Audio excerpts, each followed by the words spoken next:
Big news for the Chiefs unfolded this week when they claimed veteran linebacker Terrell Suggs off the waiver wire. Suggs is a 7-time Pro Bowl selection and a Super Bowl champion with the Baltimore Ravens. For the Chiefs, he'll be used at defensive end, where the team has a need after the season-ending pectoral injury to Alex Okafor last weekend. Suggs met with reporters on Wednesday, and so did quarterback Patrick Mahomes. You'll hear from both of them on SportsBeat KC, presented by Big O Tires, the Kansas City Star's daily sports podcast. It's Wednesday, December 18th, and I'm your host, Blair Kirchhoff. After a break, KU beat writer Jesse Newell stops by to discuss the nation's new number 1 ranked team. The Jayhawks rose to the top this week and will put that ranking on the line Saturday when Kansas visits Villanova. Jesse talks about what's gone right for KU since the season opening loss to Duke. But first, here's the newest chief, Terrell Suggs, on what he likes about being in Kansas City. One thing Suggs likes and will be noticeable to you right off the bat is the camaraderie in the locker room. Often, a basketball game breaks out there, and on Wednesday, the biggest trash talkers were linemen Chris Jones and Colin Saunders. They're the ones making most of the shots and the background noise. I've been feeling that welcome since I got here, so thank you. I believe it. What made you want to be here after talking to Coach and seeing the vision for this team? Well, it's hard to turn down the reigning MVP, and a playoff team, and, just the exciting things that they're doing, this atmosphere. It was kind of hard to turn down. I was really uncertain about, my future last week, but it was just like with a coach. I talked to Coach, and, just a brief conversation. And I was like, okay, well, let's see. Was Coach the only one you talked to? I talked to Coach. I talked to Spags. Talked to the GM, and it was all really good conversation. What was your relationship like with Spags back in Baltimore? Oh, it was really good. I've always used to give him a hard time. He was a DB's coach, and he's pretty knuckleheaded, hard-headed. So it was always a good, fun atmosphere, and it's good. Now I get to play for him as him being a DC.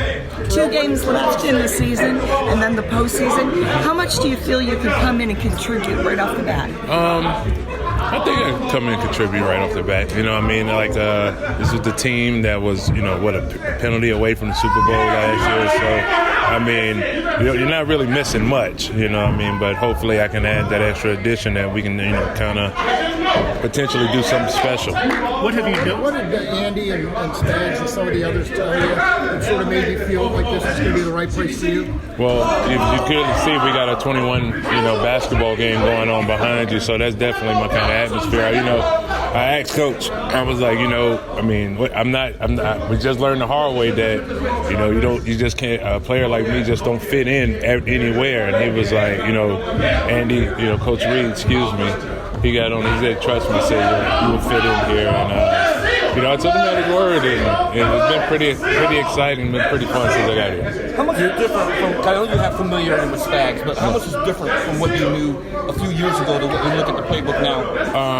Well, of course, you always want to, get your football IQ higher. You know what I'm saying? Spags, he's definitely involved. He's been a head coach. He's been a, defensive coordinator before. I'm not sure that anymore, he can learn, you know what I'm saying? But he's been doing a good job just evolving the defense, kind of involving, how players play and how to do certain calls. So, that right there, that can help a guy in the 17th year. One of the things that Andy talked about was you're a meticulous note taker.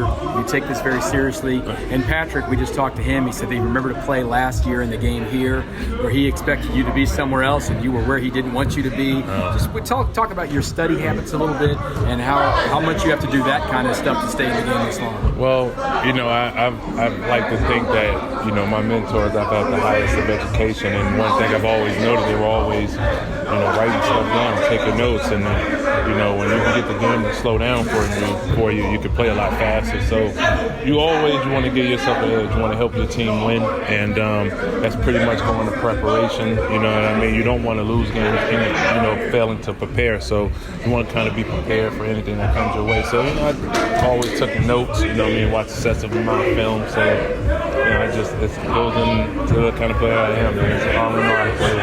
Last one. Looking at what you did in Arizona, playing over 70% of the snaps so far this season. At 37 years old, just what do you want fans to know about what you're bringing to this defense right now?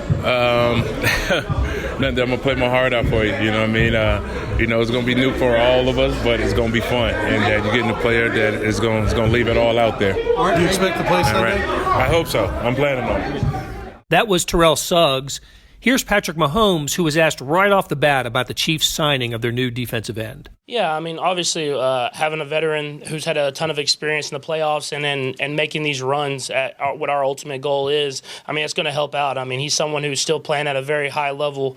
I remember last year him and you could tell by his film study of him knowing when I'm making checks, and then obviously he's talented to still be around and making sacks and doing those type of things. So I think it's going to help us out tremendously. What was your reaction when you heard the news that he was coming here? Yeah, I was very excited. I mean, just to add someone like that at this point of the season that you know is going to come in and produce, I mean, I was very excited to have that. And obviously with playing him last year, I understand how tough of a matchup he is to play against. Anything specific from that game that you remember about him? Yeah, I remember there was one time where they were blitzing kind of away from him, and I knew he was dropping, but I was trying to check into a different play.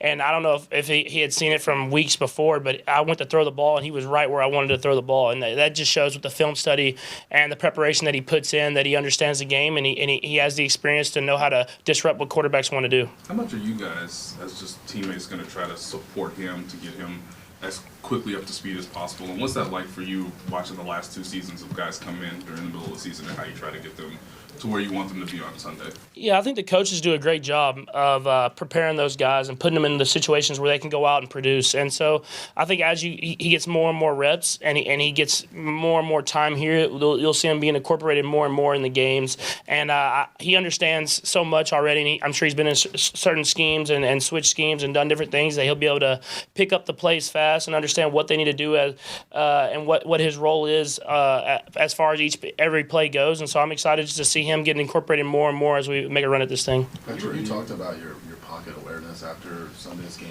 Can you elaborate a little bit on what went into the past couple of weeks trying to improve in that area? Yeah, I think just working on as form and mechanics as far as keeping my knees bent and doing those things, and then hitching up and really throwing it the right way and not just relying on my arm on every single throw to throw a fadeaway up or whatever it is, and really just going through the fundamentals. And that's stuff that I've worked on my entire career, and I'm going to try to keep working on it moving forward. Is that something that because you're able to make those other throws, is that why you think you're getting those habits? Yeah, I think it just goes with the season. I mean, as the seasons go on, I mean, they are long football seasons, and I think as your legs get tired and you start relying more on other things, that you kind of compensate and do different things that you don't do whenever you're working and training. And so I just kind of went back and looked at it and then really focused on this last week of just making sure that I was using my legs and doing those things. When you reviewed Sunday's film, did you feel like this was one of the better games you had played maybe all season as far as complete? Yeah, I thought I did a good job of taking what was there, and then whenever the shots presented itself, I went with them. Obviously, I wanted to be better. I thought I could have done a little bit better in the second half of moving the ball, and then in the red zone, I think it was a big thing of not coming away with touchdowns, and there was times where I think I missed Tyreek on the shallow, and I kind of went right past him, and then I was late to him, and then when you get in the red zone, you want to make sure you come out with touchdowns and not field goals. From your rookie season, what do you remember about Matt Nagy and what he meant to your development? Yeah, I mean, obviously he was an awesome coach, and he helped me out a ton of helping explain things to me as I was coming from a totally different offense to this one, and he really helped me with just presenting it in ways that I understood and was able to pick it up so I could go out there and have success whenever I was in practice or in preseason games or in the last game of the regular season. And, I mean, he's a great human being, but also a great coach, and he really understands how to get the best out of his quarterback. How much your reaction to the Pro Bowl news for yourself and teammates that did and maybe didn't make it should have? Yeah, I mean, obviously it's a tremendous honor to be voted on by fans and teammates and then coaches and other players from around the league and getting this honor. But, I mean, that's not our ultimate goal, but it is a tremendous honor to be voted in there. Patrick, we're on a countdown for another timeline. Week from Christmas. Learning this will be your third Christmas in Kansas City. What are you looking forward to? Anything special planned? Yeah, well, I mean, I'll probably spend it with the family as much as I can, but it's on a Wednesday, which is kind of a rough day. You still have to be out here and practice and prepare yourself. But definitely going to enjoy as much as I can with the family and try to spend some time with them. Do you have a lot of family coming in? I don't this year. I did last year, but with this year and how the schedule worked out, I think they're going to come in right after, and I'll be able to spend some time with them on that Friday. And we asked Coach Reed what was his standout gift. Is there something that jumps to your mind from Christmases past that you remember? I think the biggest one I remember getting was a basketball goal, and so Santa brought me that, and I was able to go out and play basketball with all the neighbors and all that different stuff. And I remember that I ended up actually breaking the goal about a year later. On purpose? No, I was doing like half court shots, and I was like throwing them with like the full baseball form, and it shattered the glass.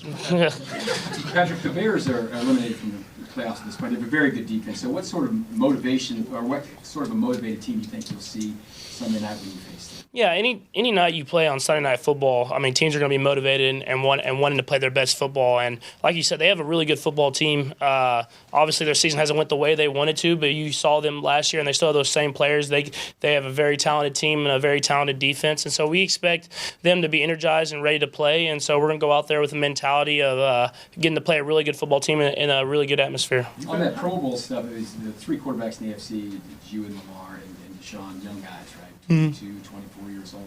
Just what do you think about that group? You know these guys a little bit. You competed against them. Is it kind of, that you feel like you guys are taking over the AFC? The NFC guys are a little bit older in the Pro Bowl? Yeah, I don't know about taking over the AFC. I mean Brady's still here, so I mean it's about just going out there and producing whenever we get our opportunities. And those guys work hard. I've seen them. They've had success at every level they've been at.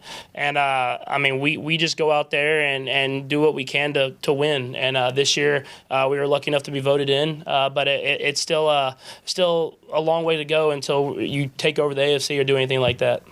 You and Mitch are always going to be linked to the 2017 draft class. Going through that process, did you get to know him much? What did you kind of learn about him going through that? Yeah, I got to. You're on all those visits and you get to meet him and do that. And he's a great guy, someone that I know works super hard and has had success. And kind of the same thing everywhere he's been. He's kind of been able to go out there and win football games. And so I've got to meet him a couple of times now. I saw him at the Pro Bowl last year, and I know that he's had a lot of success and he's still building to have a great future. A couple more guys. I haven't talked to him this season, but I'm sure I will in the off season. And you kind of go with guys like that and try to really you try to go with guys like that and really understand what they're thinking and try to get better together. Going off of Matt's questions, you've had to wait a while since the schedule came out in April, but was there a part of you that really was eager and circled this sort of game on the calendar, knowing Matt Nagy, understanding Mitch from the draft, and understanding that it was probably going to be on Sunday Night Football? How much have you looked forward to this particular game? Yeah, I mean, when you get to play great opponents and great atmospheres on Sunday Night Football, you are ready to play games like that. And so, obviously, you want to get bragging rights with Nagy and Mitch and all these guys to kind of joke around with. But we understand that they're a great team and that we're going to have a great chance to play a great opponent in a great atmosphere. The biggest sale of the year is happening now at Big O Tires. Buy 2 tires, get 2 free on select tires in stock. That's 2 free tires when you buy an alignment and tire protection package. That's 50% off tires at Big O Tires. It's going on now, but it all ends soon. Buy 2 tires, get 2 free at all participating Big O Tires. Installation additional, plus shop fee of up to 10% of non-discounted retail price, not to exceed $35. Hurry, sale ends Monday, December 23rd. Hey, it's Blair. Hey, we have a special subscription offer for SportsBeat KC listeners, unlimited digital access to the Kansas City Star's award-winning sports coverage. Sign up now for 1 year of Sports Pass for access to all the sports news, features, and columns we have to offer. And it's only $30. That's a 40% savings off our regular rate. For your convenience, your subscription will automatically renew after the initial term at $50 unless you tell us to cancel. A lot of subscription services won't tell you that. They'll just sneak it on there. We just told you. Your subscription helps support the sports coverage of kansascity.com and the Kansas City Star. Please visit kansascity.com/SportsBeatKC offer to get this special offer. And as always, thanks for listening. Jesse, how you doing? Doing good, Blair. How about yourself? Doing okay. You got a big game on Saturday. Probably the game of the day in college basketball, KU at Villanova. These guys, they've had a nice little series, haven't they? In the regular season and they find each other in the postseason. Yeah, they absolutely do, and it is sort of a fascinating clash here. And when these teams signed up for a home and home, I thought it was pretty interesting for both schools to do that, just because you've seen kind of both of these coaches have success in sort of different ways, and you've also seen a Villanova team offensively, what they do. It sort of matches up against what has been a weakness for KU basketball, which is trying to defend the arc. And so that storyline will kind of continue into this year. We saw bombs away in 2018 where Villanova just hit 3 after 3 after 3, and then last year they did a little bit of that in Allen Fieldhouse. Bill Self made some adjustments defensively, and KU was able to come away with a nice win with LaGerald Vick sort of going wild down the stretch with making crazy shot after crazy shot. So this has been a good series, and again, two coaches I think that very much respect each other, but for this particular Kansas team, now number 1, going to its first road game, this should be very interesting and a good test for the Jayhawks. It is the first true road game of the season for KU. I noticed that the Jayhawks were one of a handful of teams. I was looking at the net. The first net rankings were released this week, and you get records and all sorts of circumstances, including road, and Kansas, of course, 0-0 on the road. But a handful of other schools have not played a road game as well. So this is the first of 2 straight road games for KU. They'll close out their non-conference schedule with Villanova, and then a week later, Stanford, I believe, is at Palo Alto. Yeah, absolutely. And Stanford, do you want to talk about the net rankings? I think Stanford's 9th in those, which I think goes to show you that this is a team that maybe has overachieved about as much as any team in the nation. What the net doesn't do compared to maybe the Ken Palms of the world out there, just for the people that don't know, is the net only takes numbers based off of this year. So kind of what keeps Stanford at like 50 in Ken Palm is basically Ken Palm will look at last year for you, and they don't want to overreact to just a few games sample. But the net says, hey, we'll just look at what you did this year and compare that and compare it to every other team. And that shows you how well that Jared Hass's crew has been playing down there at Stanford. So you mentioned it. KU hasn't played a road game yet, but here I can count it up. 1, 2, 3, 4, 5. 5 of their next 7 games are on the road. So this will be a road-tested team here very quickly, and Bill Self's team is not taking it easy on the finish line to get to the Big 12 season, playing at Villanova and at Stanford right before you play home against West Virginia and at Iowa State. That's definitely ramping up for the real part of the schedule here. All right, Jesse, what's gotten KU to number 1? What has gone well for these Jayhawks since the opening night loss to Duke? 9-game winning streak. You know, it's weird to say this, but I kind of wrote about this at Sprint Center a little bit after their last win over, it was UMKC this past Saturday. But it's difficult to say this about a team that has 5 level 1 violations levied against them right before the season started, and that has this NCAA cloud kind of hanging over the top of them. But there's been very little drama on this team. To be completely honest with you, I think Bill Self is very happy. You remember last year, and again, I was not in the locker room. It was hard to tell, but you could kind of just sense some. We talked previously about LaGerald Vick, what was happening with him, and Quentin Grimes, what was happening with him, and Charlie Moore, what was happening with him. It just seemed like there was kind of storyline, and then you had the notice of allegations and the stuff on top of that to add on to it, and the team that did not continue the streak. It just seemed like there was a lot more, I don't know what to call it, internal drama or, at least some static. Whatever the case may be, it seemed like any time that the team started to take a couple of steps forward, you'd take a step back, and then they dismissed LaGerald for good, or he left the team for good. There was just a lot of things happening. And for this Kansas team, it's been, again, I think for your Bill Self, you knock on wood a little bit, but it's sort of been smooth sailing. You know, this team seems to have a lot of players that are becoming more unselfish over the time. They're becoming like Bill Self's best teams in that they're very much fitting into roles and thinking unselfish thoughts. And you have guys that are kind of just doing what they can do and then not trying to do what they can't do. And you have some perfect examples. I mean, Marcus Garrett, he improved his offense a little bit. He's making some threes. He's getting some drives to go, but he's continued to be the great defender he is. Isaiah Moss, he's not coming in and trying to score 30 points a game. He's just shooting open threes and trying to play defense. And even, guys like Udoka Azubuike, we saw him with 4 assists the last game, and he's trying to find David McCormick and get him open. So I think you've seen this over time with Bill Self teams. It's really hard sometimes when you have really talented players to get them to buy into the team concept and what Bill Self calls the pie is big enough for everybody if it wins. And it seems like this team in a very early stage has sort of bought into that. So you see them playing good defense. You see them being unselfish offensively. And it just seems like every single game, this team continually gets a little bit better, a little bit better, a little bit better. And ever since that Duke game, it just seems like a team that has very little drama. And that is not what has happened to a lot of those other teams out there, the big name teams that have lost to Evansville at home, or Stephen F. Austin at home, Wofford at home, Wofford at Minnesota. I mean, all these other big name schools. It seems like just something has kind of gone wrong, and there's been a chink in the armor for Kansas. It just has kind of been a gradual improvement over time, and just not really many storylines to pick at for this team, just because they all seem to get along. You mentioned David McCormick just a moment ago.